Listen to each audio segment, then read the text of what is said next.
Hello everyone, you are listening to Shubham Mittal from Decipher Technique. Today we will be discussing about some elementary discrete time signals. In our study of discrete time signals and systems, there are a number of basic signals that often appear and play an important role.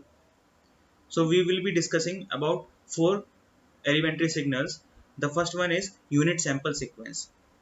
As you can see here, the functional description of a unit impulse sequence, delta n is equal to 1 for n is equal to 0 and 0 for all n not equal to 0. So the graphical representation will look like this. The unit sample sequence has an amplitude of 1 at n is equal to 0 and 0 otherwise. So it is quite simple representation of a unit sample sequence, unlike the unit impulse signal in the analog domain, whose definition is quite complicated. The second signal is unit step sequence. The unit step sequence un is equal to 1 for n is greater than equal to 0 and 0 for n less than 0. So the graph will look like this. It has a value of 1 for all non-negative values of n and equal to 0 for all negative values of n.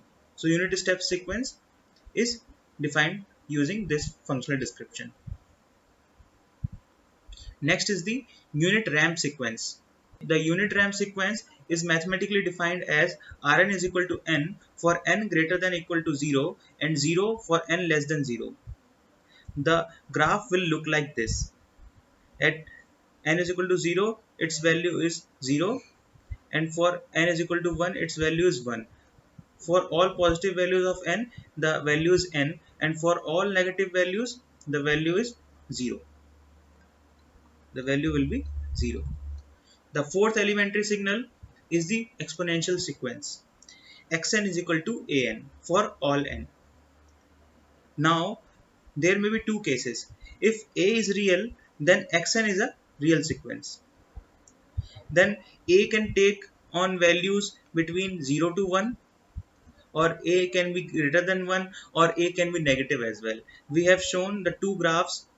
When a lies between 0 and 1, then it will be exponentially decaying signal with the values of n, and for a greater than 1, the signal will be exponentially increasing signal.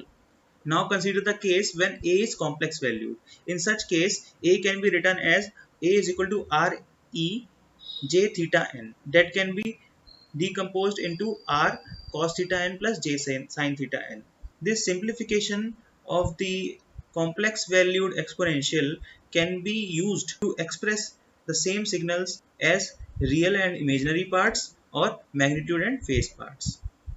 The real part of such a signal is Rn cos theta n. It comes from this part. And imaginary part xin is equal to Rn sin theta n. It comes from this part.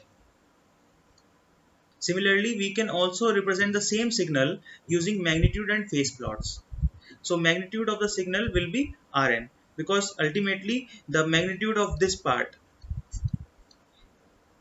ej theta n, its magnitude will be equal to 1. So the magnitude will be reflected by this part only, r, and the phase will be given by this theta n.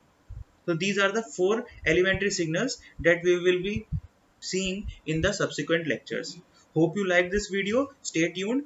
In the next class, we will be learning about the classification of discrete time signals. Thank you.